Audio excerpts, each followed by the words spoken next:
Fala pessoal, aqui é Zé Eduardo do Footstats, eu estou ao lado do nosso queridíssimo Gustavo Fogaça, o Gufo, com 2 Fs, caso algum dia você queira escrever para ele. Gufo, tudo bem? Vamos falar hoje de 3 jogos aqui no Apostas Footstats, vamos hoje ser um pouquinho mais rápido. Nós vamos falar de 3 jogos aqui hoje, Gufo, antes de você se apresentar. Nós vamos falar de Inter e Nápoles, Internacional e Nápoles. Nós vamos falar de Barcelona e Espanhol. E nós vamos falar de Leverkusen e Stuttgart, Bayer Leverkusen e Stuttgart, capital da Mercedes e da Porsche. Eu sabia que você ia gostar disso. E vai cair. Gufo, dá o seu oi aí, cara, como é que você tá? Hoje a gente vai ter historinhas sobre cultura, disso tudo, que você sempre nos ilumina com isso, não? Vamos, fala Zé, beleza? Beleza. Grande Zé Eduardo. Gente, a gente já vai falar para vocês o nosso índice de performance, como nós estamos performando nos nossos dados. Eu estou muito feliz porque a gente está indo muito bem. Quem está junto com a gente, Zé, pegando o nosso método, está faturando, não tem como. 85%? 84%. 84%. É. Bom. Com mais de 200% de lucro. E a Inter derrubou a gente vai entrar na Inter, acho que vai ser o primeiro jogo que você vai escolher para a gente falar? Isso, Napoli e Inter. A Inter derrubou a gente, cara, porque a gente... Sim, o Giroud derrubou a gente. E o Giroud derrubou a gente. E em 2 minutos, né? 2 gols virou o jogo, a gente estava quase ali 100% de aproveitamento. Cravar 100% também. E terminamos só... Porque na rodada anterior a gente cravou 100%. Sim. Mas tá bom, Gufo. Você quer começar já? Vamos começar já? Vamos sem nessa, delongas. Né? O Napoli Inter é um jogão de bolas, porque define não somente a liderança. Quem vencer se afirma na liderança, mas os 2 times estão com os times completos, os treinadores com todo mundo à disposição. É garantia de um jogão de bola. Então a gente escolheu esse jogo aqui primeiro por isso, pelo entretenimento de ver um baita jogo na televisão, né? Mas que vale muito. O must-win está para os 2 lados por igual. Talvez eu botaria um pouquinho de pimenta no must-win da Inter porque perdeu o derby na semana passada de virada. Né? Mas o Napoli vem afiadaço aí. Vamos botar o primeiro card aí para a galera, que é o dos pontos e posição da tabela. O Napoli é o segundo colocado com 52 pontos e a Internacional é a primeira com 53. Lembrando que a Inter tem um jogo a menos, né? Mas mesmo assim o Napoli vencendo passa 2 pontos à frente da Internacional. Sim, é um jogo de liderança, né? Ponto final. Quem subir, quem vencer leva. Exato. E para a galera que gosta de acompanhar com a gente o nosso índice Footstats, que é talvez a nossa métrica mais completa, galera, eu até recomendo vocês entrem lá no footstats.com.br, que lá você vai encontrar os índices de todos os times, de todos os jogadores também. O Napoli como mandante, tá? As últimas 5 rodadas está com uma média de 88, é uma média que não é tão boa assim, principalmente para um mandante. E aí, se você comparar, Zé, com a Inter, que como visitante nos últimos 5 jogos está com uma média de 159, a gente pode ver no gráfico aí como que o Napoli teve uma caída nas últimas 2 rodadas, né? Veio assim estabilizando e caiu em performance, e como a Internacional está em ascendência, né? Chegou num platô médio bom e depois foi subindo e já manteve num platô melhor ainda, ou seja, a Inter como visitante é muito complicada. Cara, a Inter você chamou muito a atenção no clássico da semana passada, Inter e Milan, que o Milan visitante é um problema para todo mundo, né? Se mostrou mais ainda, de novo, né?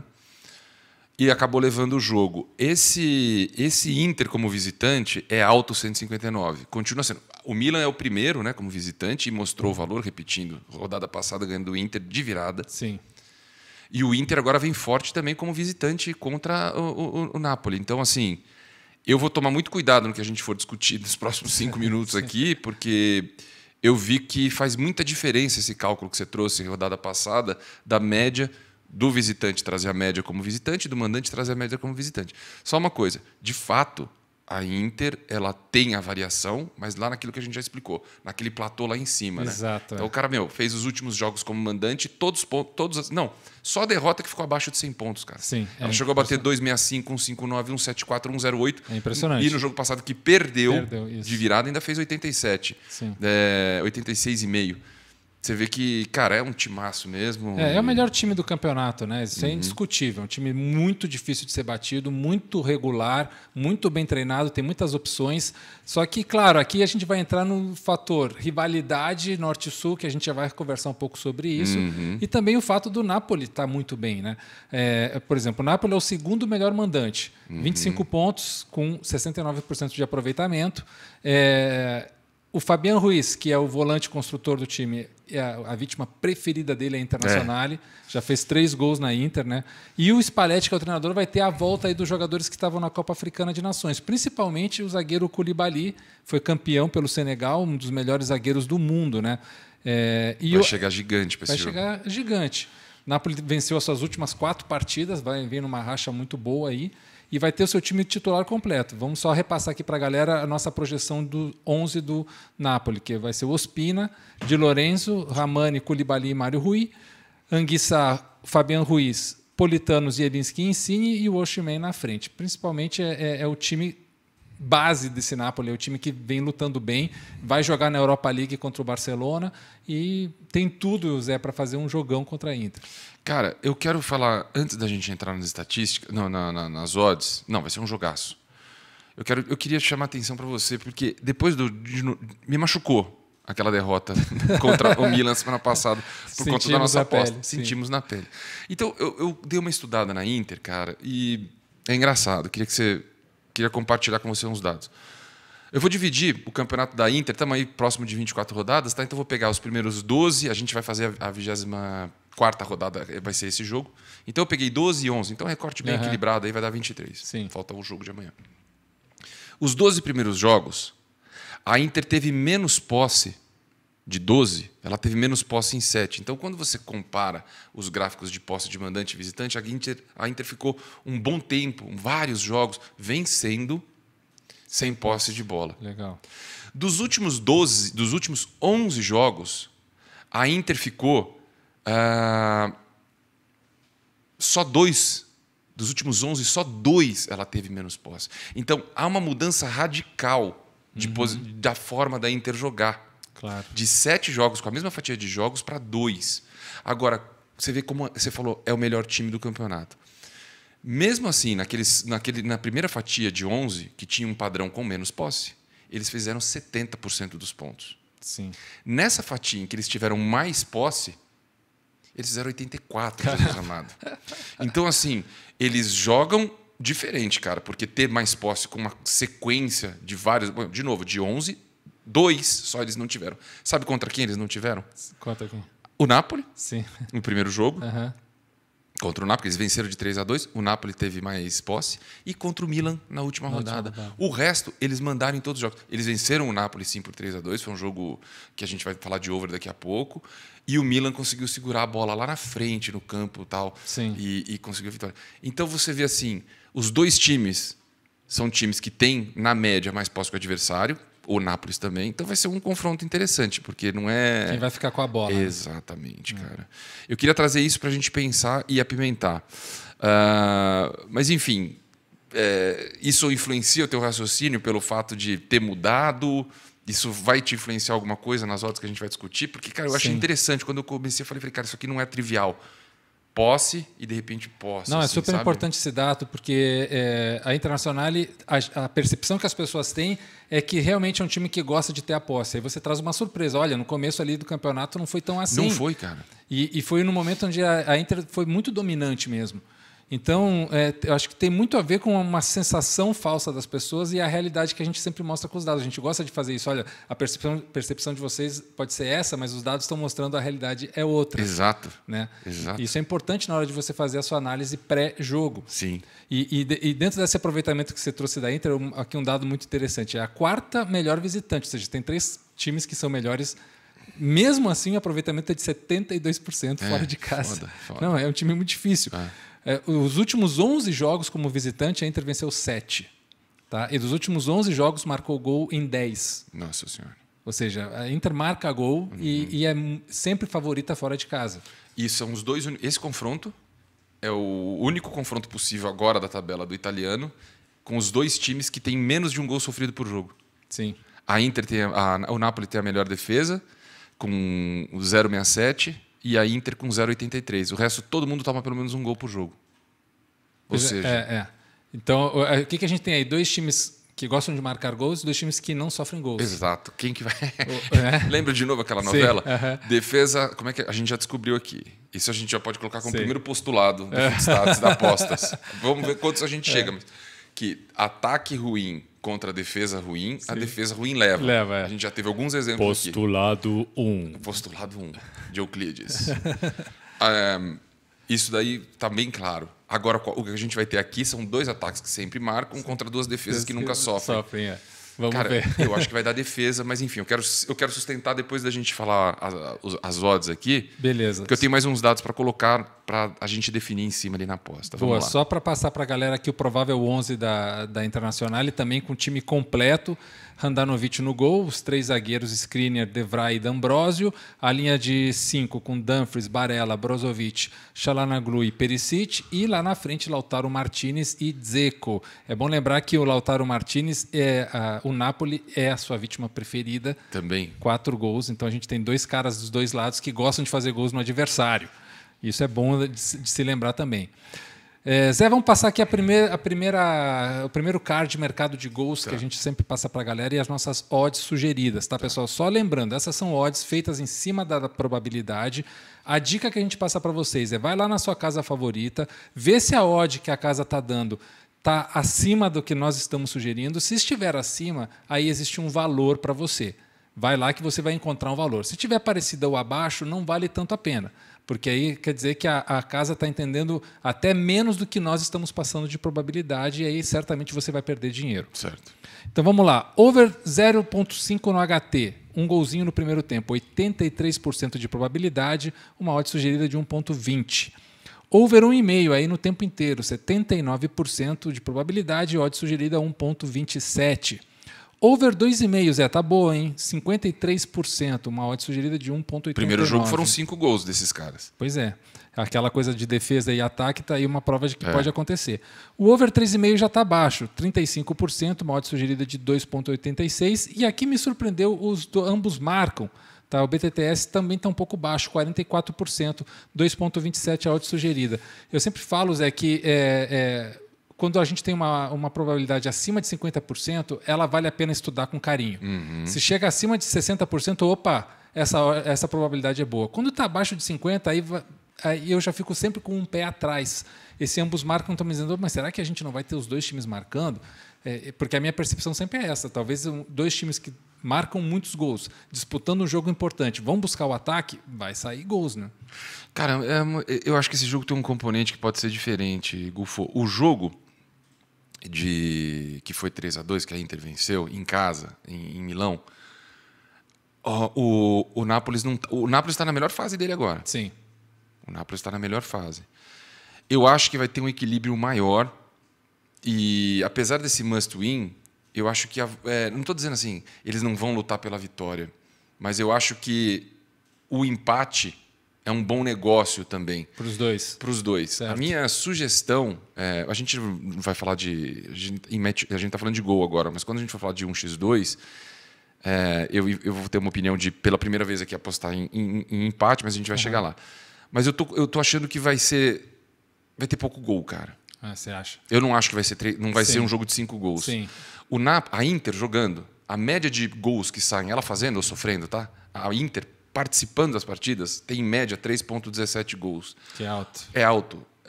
O Napoli 2,5, já cai bastante. Sim. E a gente acabou de descobrir aqui, conversando, que são as 2 melhores defesas do italiano. Sim. Cara, de modo que eu não iria nada com 3 gols na partida. Uhum. E eu ia mais para o caminho de empate dessa vez do que achar um favorito, mesmo porque eu já dei uma olhadinha aqui nas odds da Betsul e está naquela situação desgraçada que eles dão. Ele dá igual. Exatamente, ele dá odd igual para tudo. Ou seja, igual, os caras também não sabem o que vai acontecer. Exatamente. Vamos aqui com aquele card que a galera gosta de quem sai na frente e quem vence o primeiro tempo. Tem muita gente que gosta de apostar só em primeiro tempo, né, Zé? Uhum. Então é legal a gente passar também esse dado para a galera. Tá. O Napoli abriu o placar em 58% dos seus jogos como mandante. E a Internacional abriu em 64% dos jogos como visitante. O Napoli ganhou 42% dos seus primeiros tempos como mandante, ou seja, menos do que o adversário. E a Inter, ao contrário, ganhou 65% dos primeiros tempos como visitante. Caramba, cara. Então, olha só, a Internacional, como visitante, termina marcando antes e termina ganhando o primeiro tempo fora de casa. Que a gente falou que é um time super competitivo. Sim. E para fechar aquele de quando marcam e sofrem gols, O Napoli marcou 51% dos seus gols no primeiro tempo, como mandante. Já a Inter marcou 54% no segundo tempo. É um time que vai lá no segundo tempo e garante. Certo. Né? E o Napoli sofreu 62% dos gols no primeiro tempo. É um número bem desproporcional. Grande. E a Inter sofreu 56% no primeiro tempo. Ou seja, a Inter termina sendo mais frágil como visitante no primeiro tempo, mais garante no segundo. Se a gente está falando que venceu 7 dos 11 jogos como visitante e marcou 54% dos gols no segundo tempo, a gente está falando de um time que no segundo tempo garante uma vitória fora de casa. Entendi. E, cara, o que mais me chamou a atenção, na verdade, disso aqui é que a Inter termina como visitante 65% dos jogos vencendo. Sim. No primeiro tempo. Sim. Um primeiro tempo forte Os caras são realmente... da Internacional. Cara, não sei se você já quer fazer a entrada. Vamos entrar. Vamos lá? Estamos aqui para isso, entrada, inclusive, claro. né? Quem não arrisca, não petisca, Zé Eduardo. Cara, porra, eu tô com medo desse jogo. Eu gostei da sua leitura de empate. Você achou? Eu vejo muito empate porque, assim, que nem você falou, convém para os dois. O empate é bom para os dois. Porque talvez o Napoli, eu não sei se o Napoli entende que ele pode ser campeão do italiano. O Napoli quer garantir a sua vaga na Champions League. Né? Ficar entre os 3 primeiros. Chance de assumir amanhã. O antigo estádio São Paulo agora é. Agora é o estádio Diego Maradona. Eu quero assistir um dia um jogo lá nesse lugar. Sim, eu também, cara. Também. É um sonho. Eu nunca fui a Nápoles e gostaria muito de ir, de ver um jogo lá nesse estádio que realmente pulsa, né? É um estádio que a torcida tem muita identificação com o clube. Mas aí tem essa coisa da rivalidade. Eu acho que se fosse jogo de meio de tabela, o Napoli lá em Nápoles, lá no sul, gostaria muito de ganhar da Internacional. Tem toda uma história ali, né? Tem toda uma história. A história da Copa do Mundo, não existe aquela história Até vamos contar um pouco sobre isso. Você vai falar daqui a pouco? Vamos fazer as odds antes e depois você conta? Isso. Ou você quer contar e a gente faz as odds? Vamos meter a nossa aposta e depois a gente conta a historinha. Perdão. Ô, Gufo, seguinte. Então, como eu te disse, as odds estão... Os caras também não têm certeza de nada aqui. Eles estão dando 2,60 para o Napoli. Estão dando 3,30 para o empate, estão pagando mais para o empate, e 2,50 praticamente para a Inter. O Napoli é ligeiramente favorito. Ligeiramente favorito. Não, perdão, a Inter é ligeiramente favorita. A Inter é mais baixa? Um pouquinho mais baixa, 2,46 e 2,59 para o Napoli. Desculpa, me confundi. Mas, cara, aqui é elas por elas, né? Sim. Enfim, eu acho que por conta dessas defesas, eu acho que vai ser empate. E eu não iria em nada... Vitória de um. Não, eu não iria. Em over de gols, eu seria muito econômico. Como é que está aí em mercado de gols? O over 1,5? Over 1,5, vou te falar agora. Total de gols no jogo. Over meio 1,04, esquece, todo mundo acha que vai sair gol. Over 1,5, 1,25. Tá exatamente como a nossa, que está 1,27. Certo. Ou seja, eles fizeram a mesma leitura de probabilidade que a gente, e aí é o tipo de aposta que não valeria a pena financeiramente fazer. Certo. Porque está igual à probabilidade que nós sugerimos. Se der o jogo passado, que deu over, foram 5 gols, over 4,5, tá 5,29. É uma doideira também. E o over 2,5? 1,80, cara. Tá menor que o nosso também. Tá bem difícil esse mercado de gols, hein, Zé? Tá estranho. Tá muito estranho. De tudo que a gente está fazendo aqui nos E ambos marcam. Ambos marcam. Deixa eu achar. Ambos marcam. Handicap. Total resultado do primeiro tempo. Ambas equipes marcam sim. 1,65. Não. 2,12. Desculpa, gente. Minha garganta está meio... Realmente eles estão com odds muito apertadas em relação às nossas sugeridas. E é realmente uma aposta que é onde eu iria com uma stake bem baixa, porque não vai ter uma rentabilidade interessante, não, né? sabe? Stake baixa, se diz, é botar pouco dinheiro. Vamos fazer o seguinte. Até porque os outros dois confrontos, eu acho que não vai permitir o raciocínio de empate. Sim. Porque vai ser Barça e Espanhol e Leverkusen e Stuttgart. Isso. Eu iria no empate, porque a gente nunca foi no empate. Vamos. Fechou o empate. Fechou o empate? Sim. E é o que está pagando 3,34. Sim. É bem boa essa possibilidade.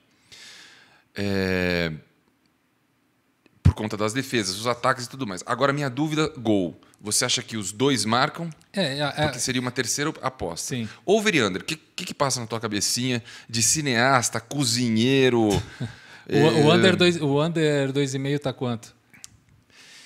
1,91. É interessante. Era o que eu ia falar agora. O que mais me interessou aqui foi under 2,5. Então é nóis. E a gente não precisa meter a mão na cumbuca de... Mas peraí, tem uma contradição aqui. Porque se for empate e under 2,5, quer dizer que pode não ter nenhum gol, pode ter 1 e pode ter 2. Dois resultados nos ajudam, 0-0 e 1-1. 0-0 e 1-1. A gente não vai meter a cumbuca na mão na cumbuca dos dois. Ambos marcam. Não. Então, tá bom. Então, under 2,5, que está pagando 1,91. E empate, que está pagando 3 e tralalá. Aqui em cima, 3,34. Tá ótimo. Fechou, tá ótimo. Quais são os resultados que nos favorecem aqui? Que favorecem ou não favorecem? Não, que a gente ganha. 0-0 e 1-1. 0-0 e 1-1. Isso. É isso aí. Porque tem que ser empate e menos 0-0 e 1-1. É isso aí. Cara, vamos nessa? Vamos. Então tá, Fechou. já foi pra conta. Gulfo, me conte aí dessa rivalidade norte e sul da Itália, cara. Isso aí é um suco de Itália, né? Quem conhece a Itália, eu não vou contar muitas novidades, mas tem algumas coisas interessantes que talvez o pessoal não saiba, né? Até agora, para esse jogo mesmo, o prefeito de Nápoles, Cláudio Palomba, ele fez Para esse jogo agora? Para esse jogo agora, ele fez uma história muito engraçada. Assim, ele proibiu que haja venda de ingressos para o jogo Napoli-Inter para pessoas que morem na Lombardia, que é o estado onde Milão é a capital. Norte. Isso. Inclusive... Peraí, o que ele fez? Ele disse assim, não pode vender ingresso para quem mora lá, em Milão. Inclusive para sócios torcedores do Napoli que moram lá, porque eles não têm que estar morando lá, entendeu? O que eles estão fazendo morar lá? Foi morar lá, não pode comprar ingresso. Mas isso foi num tom jocoso ou o cara é doidão mesmo? Não, o cara... porque supostamente ele fez isso para evitar que viessem pessoas de lá por uma questão de segurança. Ah, tá. Segurança de Covid ou segurança de futebol? Segurança de violência de torcida. Puta merda. Porque teve um problema, Zé, que o jogo em 2013, em Nápoles, a Internacional foi punida por causa de racismo, ofensas preconceituosas contra o Sul. Bem forte. Foi bem forte que teve lá. Então, desde então, sempre se analisa muito. Será que vale a pena trazer esses torcedores de Milão para cá? Entendi. Porque torcedores do Napoli de lá para cá, né? É isso que ele estava falando. Não, torcedores... Não, você falou assim, não pode trazer gente que mora no norte, que são torcedores do Napoli que venham para cá. Ele não queria o transporte desse cara, não é isso? Assim, o que o irônico disso é que assim, não é que ele está falando só torcedores da Inter e do Milan não podem vir para cá. Ele está falando assim, vocês que são torcedores do Napoli também não podem. Então, doidão. Sabe?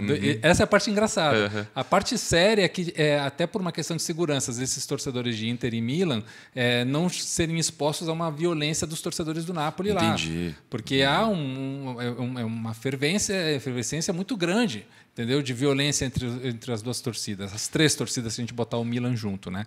Para quem quer entender um pouco mais sobre essa rivalidade, de onde ela veio, e aí a gente pode falar um pouco de história, para quem não sabe, a Itália até meados do século XIX eram principados, né? Não era uma nação unificada. Ou seja, regiões que tinham um príncipe que cuidava daquela região em todo sentido. E os dois maiores principados eram os das duas Sicílias, que era o do sul, e o Piemontese, que é o do norte. E houve essa unificação dos dois primeiro, e depois veio a província o principado mais rico, que era o Vêneto, onde está Veneza, e depois o principal de todos, que é Roma. Então, esses 4 principados formaram a Itália em 1860. Bem no começo, na abertura da Revolução Industrial. Entendi. Né? E a Revolução Industrial ela aconteceu no norte. As indústrias têxteis e carboníferas e toda a situação que fez a indústria crescer na Europa aconteceu no norte. E aí houve uma migração muito grande de trabalhadores do sul para lá. Interessante. Em situações precárias, obviamente, como era em toda a Europa. Todo o começo da industrialização foi assim. Foi assim, né? E essas pessoas... Difícil para a humanidade, né? Porque não havia uma ideia, né, de leis trabalhistas, não havia uma ideia de, e essa galera toda ela se acumulou nas periferias das cidades, né? Olha só como nascem as nos coisas, cortiços, e aquela coisa toda, e sempre foi um lugar de violência social, então sempre se criou essa ideia, não, esses caras são os pobres, violentos que vem aqui tirar o nosso trabalho, mas que também vem roubar as nossas coisas. Entendi. Né? E aí, quando essas pessoas voltaram lá para o Sul, as gerações posteriores vieram com essa carga também de preconceito e de briga e tal. Isso aí foi, ao longo do tempo, passando para a culinária, para a gastronomia, para o futebol, para... Para a culinária? Sim, porque a Itália, cada lugar tem um jeito exato de fazer um molho. Essa história é mais séria lá, eu sei disso. Então tem toda essa rivalidade também. E aí, cara, a gente culmina novamente no Maradona. A gente já falou do Maradona em Argentina e Colômbia, como ele foi importante naquele jogo que a gente falou. E agora tem novamente o Maradona aqui no pedaço. Porque o Maradona, na Copa de 90... Essa história é foda, cara. Não, é sensacional. Essa história é demais. Quem não conhece, preste atenção a partir de agora. Vamos lá. Copa de 90 na Itália. Né? Argentina e Itália se enfrentando na semifinal da Copa do Mundo. Cara, quem que era o atacante da Itália? Era uma bosta de um jogador. O Toto Schillaci. Esse cara nunca fez nada antes e depois da Copa. Ele é ator de cinema hoje, sabia? Você tá brincando? Você tá falando sério, cara? É um bom ator de cinema. Ah, é? Pô, desculpa aí. E ele foi o artilheiro daquela Copa. Sim, e ruim pra caramba. Ruim pra caramba. A melhor seleção daquela Copa era a Inglaterra. Era a seleção que todo mundo torcia, que jogava um belo futebol, a seleção do Lineker, né? E Camarões terminou sendo eliminado pela Inglaterra, que também era uma seleção bem interessante. Terminou a Alemanha, como sempre, sendo a campeã. Mas vamos lá no que é mais o que a gente quer focar aqui, que é Itália e Argentina na semifinal em Nápoles, né? Maradona já tinha sido o auge dele no Napoli foi a temporada 87-88, 88-89. Então, 2 anos antes desse jogo, o Maradona já era Deus em Nápoles, já era o dono de Nápoles. Assistam, jovens, principalmente, no YouTube, Maradona na Itália, Maradona em Nápoles. Cara, não, era um show. Ele e o Careca, cara. Era um show. Aquele trio Maradona, Napoli, Maradona, Carnevale e Careca era lindo de ver. Sim, incrível. Jogo bonito, jogo fluido, enfim. E aí o que ele fez? Ele chegou na televisão lá de Nápoles e convocou a todos os napolitanos... Daquele jeito dele, né? Pesado emocionalmente. Sim. Ele convocou as pessoas. Olha só, gente, durante 364 dias do ano, essa galera querem que vocês... ficam xingando vocês, ficam dizendo que vocês não servem para nada, que vocês são os... Tem um palavrão que eles chamam eles, que eu não vou dizer aqui, certo. Mas para humilhar os caras, né? E aí, durante um dia do ano, eles querem que vocês sejam agora italianos. Vocês são. Vocês não são italianos, mas agora eles querem que vocês sejam. Exato. Eu, Diego Armando Maradona, sou napolitano 365 dias por ano. Eu até arrepiei. Ele era muito foda, esse cara. E aí, cara, na entrada das duas seleções em campo, a seleção italiana foi vaiada. O hino italiano foi vaiado em Nápoles naquele dia. E a torcida foi toda a favor da Argentina, e a Argentina passou nos pênaltis. Né, um show do Goicoechea, que era o goleiro que defendeu o pênalti e tal. Jogou no Internacional de Porto Alegre. Então, Maradona comandou a massa napolitana para torcer contra o seu país. Né, cara? Olha que louco. Contra o seu país. Tá? A liderança, cara. Sim, não, agora, tem uma coisa também, né, Gufo? Ele realmente foi o cara mais importante da história do Napoli, você concorda? Não, assim, sim, mas de longe. Sim, de longe. Acho que não dá nem para comparar Messi, não dá para em relação a Barcelona, esses caras, porque era um time. Existe essa questão da economia, que é muito forte, existe sim um preconceito fudido do norte com o sul, e o sul da Itália é lindíssimo, lindíssimo, sim. Um lugar abençoado por Deus, um povo maravilhoso. E se come bem pra caramba. Puta merda. E sempre existiu sim. É forte, é um preconceito forte, não é leve. E ele é um líder, cara. Aquele negócio, eu lembro, a gente era muito mais jovem, a gente tá falando de quantos anos atrás, cara? De 30 e tralalá. 32. Cara, eu lembro disso, dos repórteres falando, eu lembro da torcida, eu lembro das imagens, cara. Sim. E o Maradona é foda, cara, esse que é o ponto. Ele conseguiu... Olha o tempero que uma personalidade forte... Eu não concordo com muita coisa do Maradona, tá? Não é que ele é meu ídolo completo, não. Meu ídolo é o pequeno, não é o Maradona. Mas foi demais, cara. Que capacidade de mobilizar, não? E hoje em dia você não teria um cara fazendo isso no futebol. Praticamente impossível. Imagina, ele vai ser analisado pela internet, que ele está politicamente... Né? Porra. Não, assim, foi o auge do que é a deusificação de Maradona lá em Nápoles. Quem foi lá já deve saber, quem quer conhecer, não tem como você ir a Nápoles e não entender o maradonismo da cidade. Né? Ele é o fundador da cidade. Mas desculpa, eu me perdi. Eu ia te falar o seguinte, é inegável, o time do Napoli não era nada até ele chegar. Não sei se tinha Scudetto, sinceramente eu não sei. Mas, cara, virou um bicho, papador de título, disputando com um Milan poderosíssimo. A Inter e o Milan poderosíssimas nessa época. Sim, e um puta time que o Milan tinha. E a Juventus também, forte pra caramba. Exato. E os caras chegaram ganhando. Não ganhou 18 títulos, mas foi um espaço curto, que você falou quantos anos foram? Foram 2 temporadas fortes, né? Que teve a Europa League, que na época era a Recopa. Mas com lances de Maradona. Muitos jogos com lance de Maradona. Jogos com time pequeno contra time grande, ele arrebentando. O Careca metendo gol pra cacete. Sim. E jogada linda, e golaço. Golaço, e paulada de fora da área, e triangulação. Meu, tudo. Os caras jogavam muito. Então, essa história é muito legal, Gufo. Obrigado por trazer aqui. Zé, já que a gente está falando de rivalidade, eu quero entrar numa outra rivalidade, que é o nosso próximo jogo. Vamos lá. E contar uma historinha rápida aqui para a galera. Sim. Que o próximo jogo que a gente vai fazer é Espanhol e Barcelona, que é o derby catalão. E assim como a gente já tinha falado lá de Barcelona e Atlético, que o Atlético queria a rivalidade, nós somos inimigos, e o Barcelona, vocês não são nada pra gente. Aqui isso aí se acentua mais ainda, porque são os dois times da mesma cidade, né? Tem uma rivalidade que vem mais do Espanhol contra o Barcelona do que o Barcelona contra o Espanhol, que olha para o Espanhol como tipo, esse aqui é o nosso molequinho. Meu irmãozinho mais novo. Meu irmãozinho mais novo. Ele pode puxar o cabelo, mas eu não vou bater nele, eu aguento umas coisinhas assim. Bem isso. Porque assim, o Espanhol nasceu de um anticatalão. É um anticatalanismo. Tanto que o nome do clube é Real Clube Deportivo Espanhol. É um clube real que sustenta a realeza. O símbolo tem a coroa da realeza. Que nem o Múrcia, que é o Real Múrcia, que nem a Real Sociedade, que é o anti-vascaísmo, vasquismo, quer dizer, né? O Atlético de Bilbao, que é a raiz vasca, e a Real Sociedade, que é ligado à capital. A ideia de realeza. O Espanhol é isso, então? Ele é ligado à capital, é isso? Eu entendi direito? Ele é ligado à monarquia. A monarquia. Mas ele é catalão, raça, cultura, local, evidente. Ele não é a favor da separação da Catalunha, porque ele é a favor da monarquia espanhola. Então essa briga de irmãozinho mais novo que eu falei, cara, acho que ele é pior, então. É mais séria que isso. Mas se tivesse uma torcida grande, e a torcida não é grande. De qualquer forma, os caras cagam por você, entende? Os Barcelona. Então tem essa rivalidade que vem mais do Espanhol do que do Barcelona, que olha para eles, porque é um time muito pequeno mesmo, né? Um time muito pequeno. Quando eu fui morar em Barcelona, que foi ali no finalzinho de 87, o Espanhol era realmente um nada, assim, né? E sempre foi muito difícil conseguir ingressos para ir ver jogo do Barcelona no Camp Nou, porque eles vendem todos os ingressos para os sócios no começo da temporada. Já em 87? Já nessa época era assim. Então, para você... O ano seguinte teve a Olimpíada, não foi 88? Foi em 90 a Olimpíada, em 92 a Olimpíada. 88 foi na Coreia, em Seul.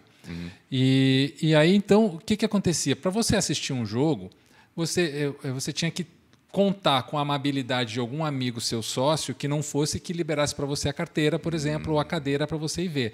Nós tínhamos, na época que eu morava lá com a minha família, era criança, nós tínhamos um vizinho que era sócio e que sempre que eles não iam, a primeira pessoa que eles ofereciam era para a gente. Mas isso era muito raro, não acontecia sempre. Era muito difícil a gente ver jogo do Barcelona lá. Mas o que acontecia? A gente ia ver muito jogo do Espanhol, porque o Espanhol não tinha torcida.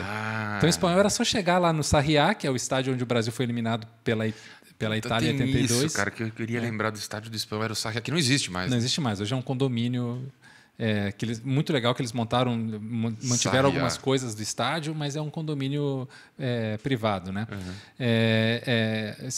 Era um estádio muito legal, estádio assim que você chegava, bilheteria roots mesmo, raiz de comprar ingresso na mão. Atrás do ferrinho ali. Isso, e a porta lateral de entrada, assim, era muito estranha, era uma porta lateral de entrada na arquibancada, não tinha um grande portal, sabe, de entrada da torcida e tal, porque nunca tinha ninguém, cara. Sempre tinha mais torcida do adversário, qualquer time levava mais torcida do que o próprio Espanhol.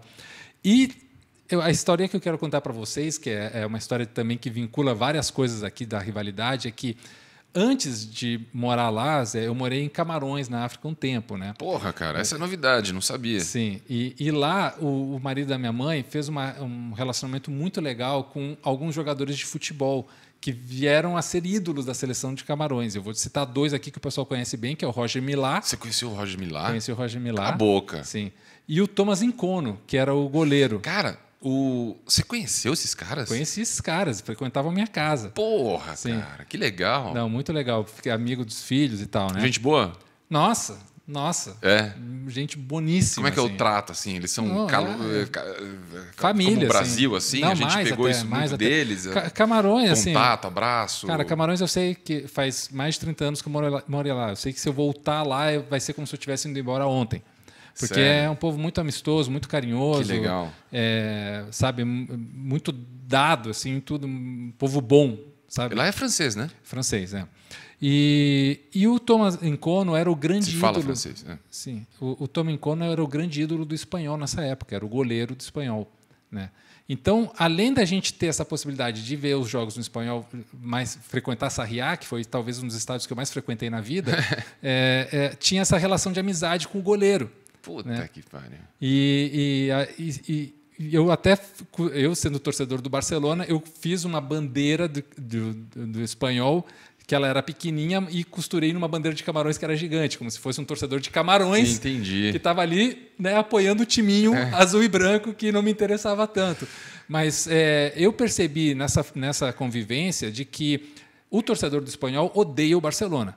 Odeia por ser grande, odeia por ganhar título, odeia por, né, ter muito dinheiro e tal. Eu já sei onde vai acabar essa história. Você tomou uns tapas na cabeça?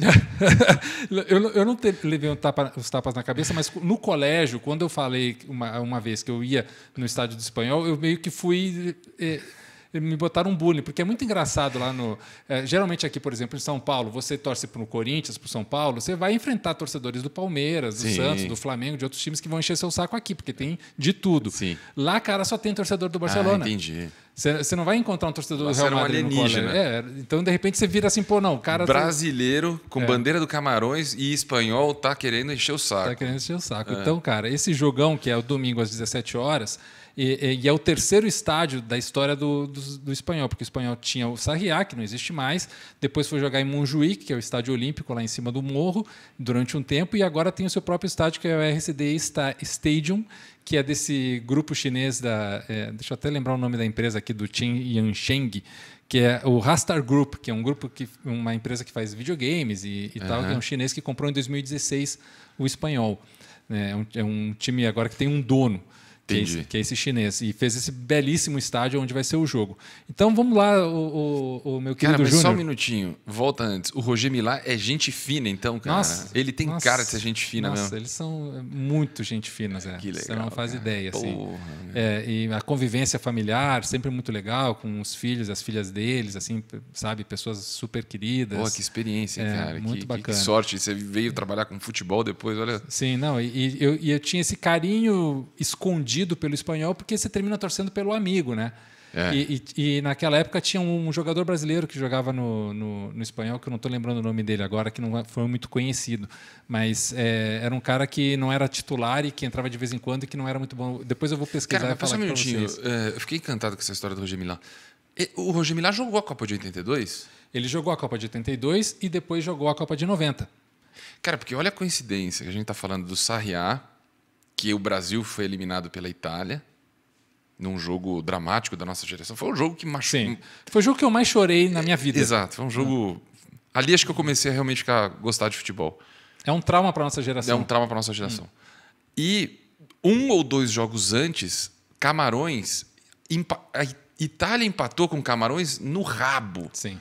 Que o Camarões podia ter vencido aquele jogo. Eu não sei se o Brasil ia pegar a Itália. Eu, sinceramente, eu não me lembro como é que era cruzamento ou se ainda era fase de grupo. Não, era o melhor de cada grupo, iam para 2 grupos finais. Eram 2 grupos de 3. Cara, eu lembro de eu estar na casa de um amigo do meu pai. Eu lembro de um aquário que tinha do lado da televisão. Olha como criança guarda as coisas. Sim. E eu assistindo aquele jogo, eu ficando encantado, cara, por aquele time africano e jogando bola. E, a Itália foi assim...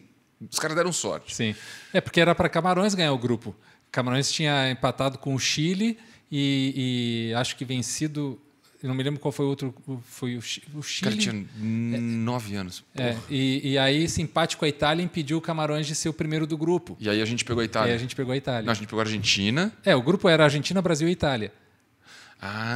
Porque eram grupos, eram 2 grupos de 3. Não eram oitavas, não eram. Não era eliminatória. Entendi, é diferente.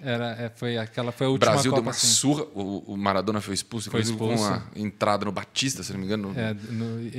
O Ardiles rasgou a camisa do Zico, foi expulso também. Foi 3-1 aquele jogo. E o Brasil atropelou e depois perdeu. Foi a primeira Copa do Maradona também. É isso aí. Muito legal, cara. Roger Milá. Vamos com os cards então, Zé? Volta aí, Júnior, meu consagrado diretor.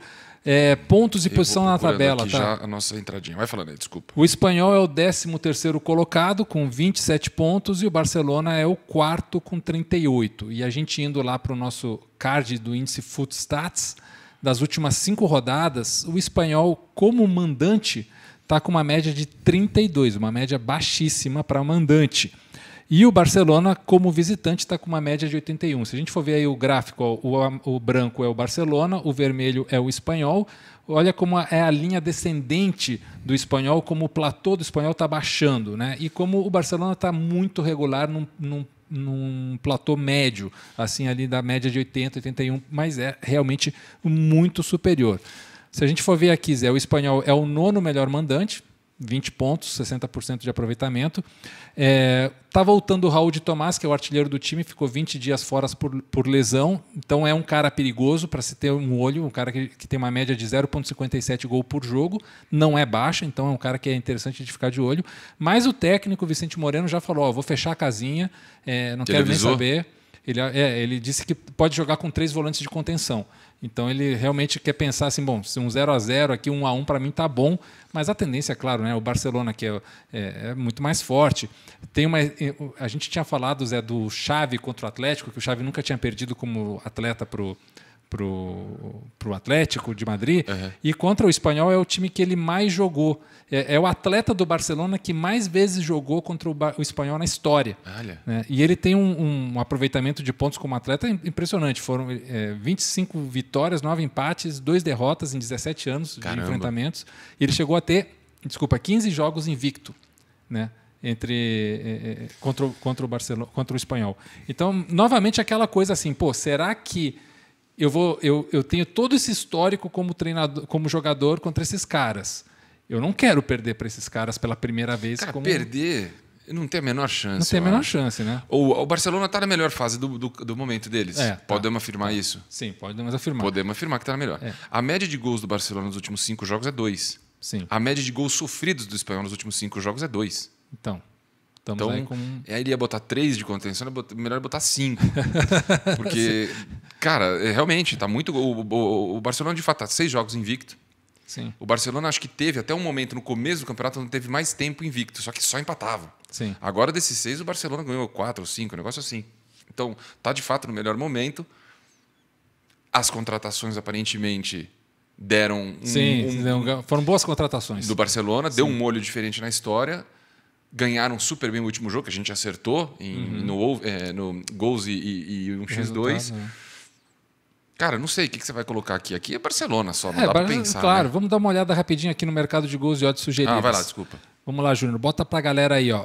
Over 0,5 no HT, 64% de probabilidade, odds sugerida 1,56. Over 1,5, 68% a probabilidade, a odd 1,47. Aí aqui eu achei meio estranho esse meu cálculo, mas eu confio na ciência dos dados, mas eu acho que isso aqui pode estar um pouco errado, tá, Zé? Over 2,5, muito baixo, 36%, com uma odd de 2,78. Talvez isso aqui, pelo momentum, né, aquela análise do momentum, eu não confiaria tanto nessa probabilidade tão baixa, eu diria que ela é maior. O over 3,5 tem 22% de probabilidade, com uma odd sugerida de 4,55, e o ambos marcam, olha só, alto, 55%, uma odd de 1,82. Cara, você está falando que o over 2,5, 36%, 2,78. A gente acabou de falar, a gente tem 2 informações aqui que uma, você falou que o cara vai entrar para se defender. Foi isso que ele falou? É. Nós vamos entrar para não tomar gol. Exato. Tá tomando gol pra cacete nos Sim. últimos jogos. 2 em média nos últimos 5, foram 10 gols sofridos. É muito gol. Time... Sim. E o Barcelona, lá em cima. Sim, e a gente já mostrou o gráfico Footstats ali do índice Footstats, como o espanhol está em ladeira abaixo. Sim, e como o Barcelona está muito regular. Exato. Cara, quer ir nesse over? Quer peitar esse Eu sistema peitaria, defensivo deles peitaria aí? Esse over 2,5. Quanto é que está pagando aí o over 2,5? Te falou. Enquanto você vê aí, vamos botar para a galera o quem sai na frente, quem vence o primeiro tempo. O espanhol abriu o placar em 82% dos jogos como mandante, ou seja, bem forte na questão de abrir o placar como mandante. Já o Barcelona abriu o placar em 55% dos jogos como visitante, é menos. Mas nesse caso específico, o Barcelona é um visitante maior, né? Claro. O espanhol ganhou 55% dos primeiros tempos como mandante e o Barça ganhou somente 18% dos primeiros tempos como visitante. Isso aqui agora sacudiu minha cabecinha, hein, cara? Mas ganhar primeiro tempo também, né? Se a gente for ver aqui depois, o Júnior, bota para a gente, por favor, quando marcam e sofrem gols, a gente vai entender um pouco mais esse processo. O espanhol marcou 56% dos gols no primeiro tempo e o Barça marcou 54% no segundo tempo. Então, o Barça não consegue vencer os primeiros tempos fora de casa, mas marcou a maioria dos seus gols no segundo tempo. É um time que consegue fisicamente sustentar e recuperar no segundo tempo. Já o espanhol sofreu 54% dos gols no segundo tempo, o que mostra aí que eles são mais frágeis no segundo tempo, o que abre um espaço ali para o Barcelona, que é mais forte no segundo tempo, fazer os seus gols. E o Barcelona sofreu 58% dos gols também no segundo tempo. Bom, o Barcelona faz e sofre mais gols no segundo tempo. Isso. E o espanhol... Fora de casa. Isso, como visitante, né? Como visitante e mandante, nos papéis que eles vão, né? E o espanhol faz mais gols no primeiro e sofre no segundo. Mas também... Mas acho muito difícil o espanhol fazer um gol, mesmo voltando artilheiro, o espanhol fazer um gol nesse Barcelona que está para cima. Mas o HT do Barcelona é 18% como visitante, cara. O Barcelona ganhou primeiros tempos como visitante apenas 18%. Isso. Ele está sendo muito carregado pelo começo do campeonato, esse 18%. Exato, exatamente. É aí que está o contexto do dado. Tá. Cara, eu... Você achou aí o over 2,5? Achei. Quanto tá pagando? Achei. Primeira coisa, resultado, eles estão dando 1,70 para o Barcelona, cara. Tá. Já me achei interessante. 3,78 empate e 4,53 espanhol. Então, ninguém acredita que o espanhol vai ganhar. Sim. Empate parece pouco factível também, que nos obriga... Já posso meter aqui? Já vai fundo. Então, vamos lá. Barcelona. Como é que fala Barcelona? Barcelona. E total de gols. Over 2,5, 1,72. Não é de todo ruim, hein? Sim, tá interessante. Under 2,5 tá pagando 2. É o ônibus que os caras vão ir para dentro. É. Então, o que não garante Você não acha que pontaria, vai ter muito chuveirinho, né? por causa disso? Não garante pontaria também. É. Mas... E muito chuveirinho talvez tenha, né? Eu vejo esse jogo aí com um provável 2-0. 2-0 do Barcelona. Porque o under 2,5 tá bom. 2. Você vê, under 1,5 eles já estão pagando 3,80. Ou seja, eles acham que vai sair mais de um gol. Sim. Under 2,5. Eu não acho que o Espanhol vai fazer um gol, ainda mais agora entrando defensivamente. O Barcelona, por conta, isso é importante. O Barcelona agora, por conta desse melhor momento dele de 6 jogos, o Barcelona conseguiu passar para o saldo positivo. O Barcelona não estava carregando saldo positivo de gols. Sim. Eles conseguiram reverter nesta faixa desses 6 jogos. O Espanhol sequer tem saldo positivo. Pois é. Então, vamos dizer assim, não vamos combinar, não vamos contar com o gol do Espanhol. De gol a gente está falando somente do Barcelona, beleza? A questão é quantos, né? Quantos? Com esse ônibus, os caras marcam 3 gols ou marcam abaixo de 3 gols? Esse que é o ponto. Eu iria abaixo de 3 gols, cara. Quanto é que tá o under? 2. 2,5. Então vamos. Vamos no under 2,5? Aí o Barcelona faz 4-0 no primeiro tempo. Ferra com tudo. Ou 2-1, por exemplo. E aí? Chegou a hora da verdade. Chegou a hora da verdade, cara. E como é que tá o over 2,5 de novo? 1,72. 1,72. Eles estão pagando menos vai ter pelo menos 3 gols. Eles acreditam mais nos 3 gols. Nos 3 gols. E o under 3,5. 1,40. Não.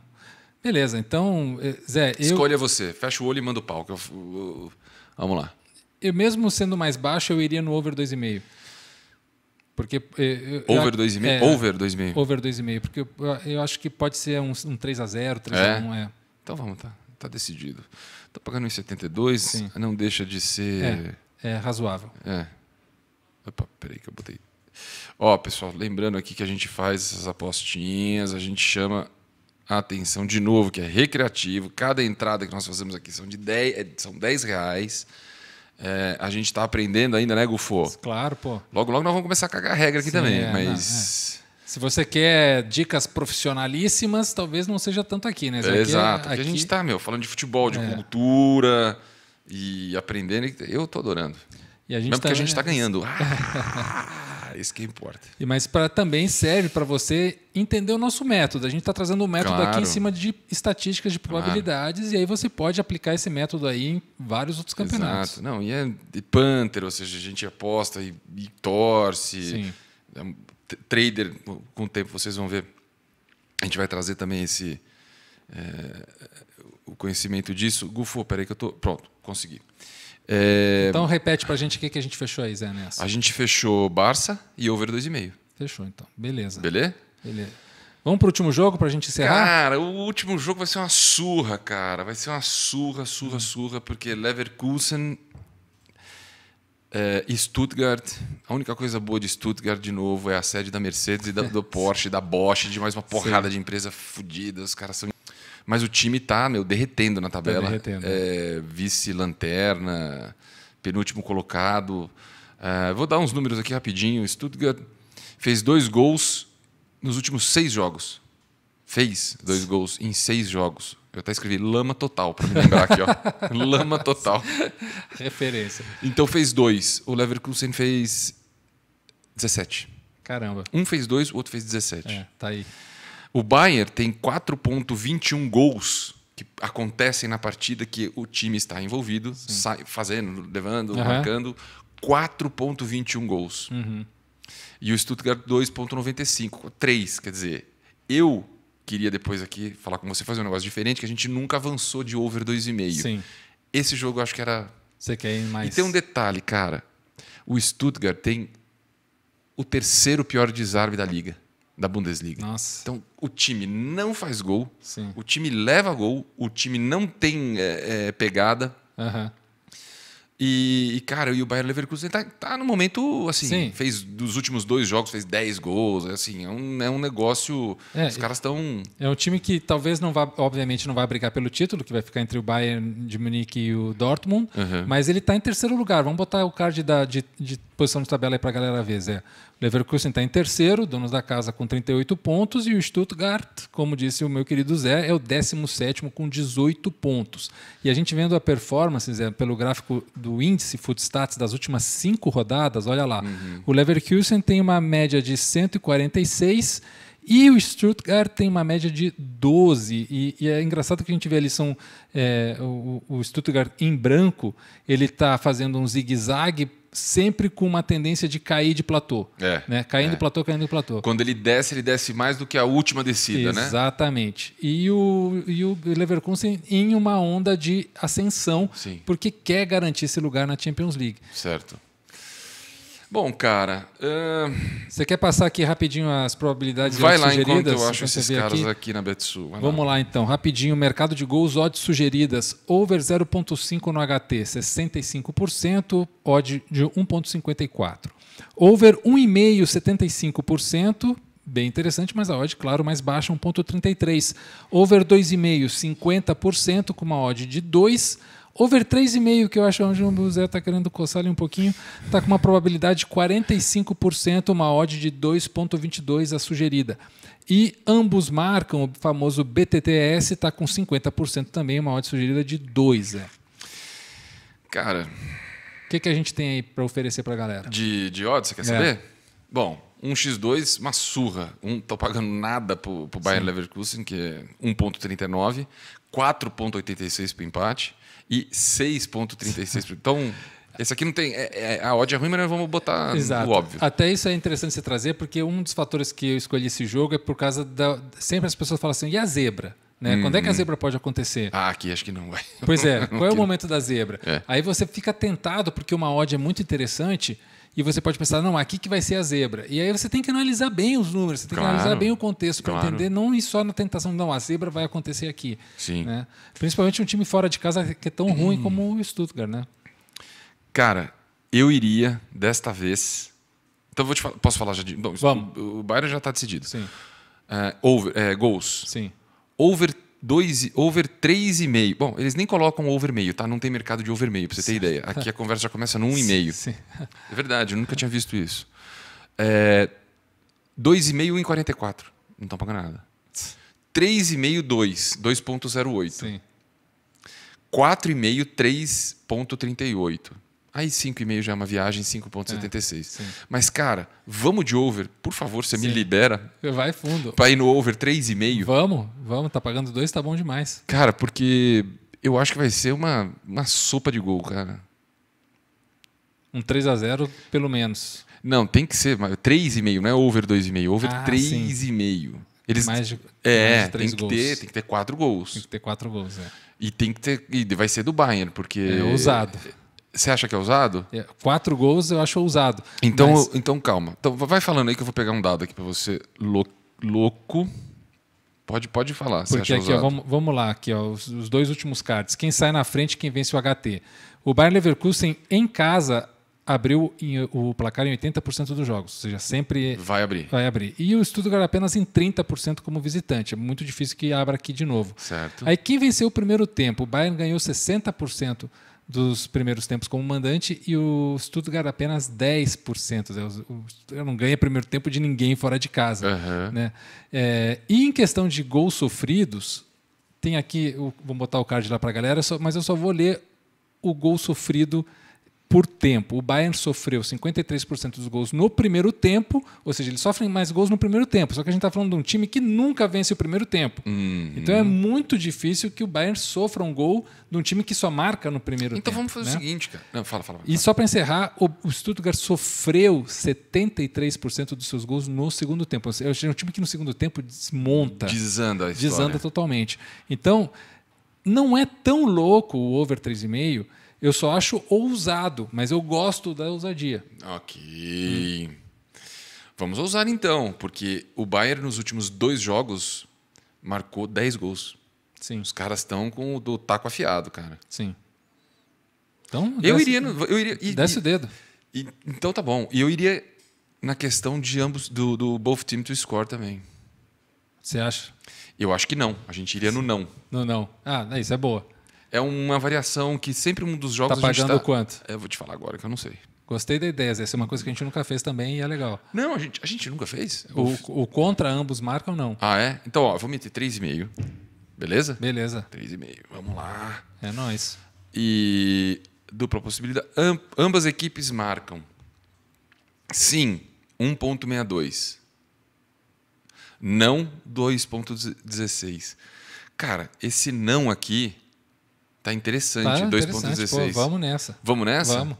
Então, esse jogo especificamente, de novo, como a última rodada, a gente não vai estar fazendo 7 entradas. Porque aqui a gente fez 3. Então, 2, 2 e 3. Deu 7. Então, a gente precisa de um 4-0 e que é o único 4-0 para cima. Tem isso também, então, agora, hein?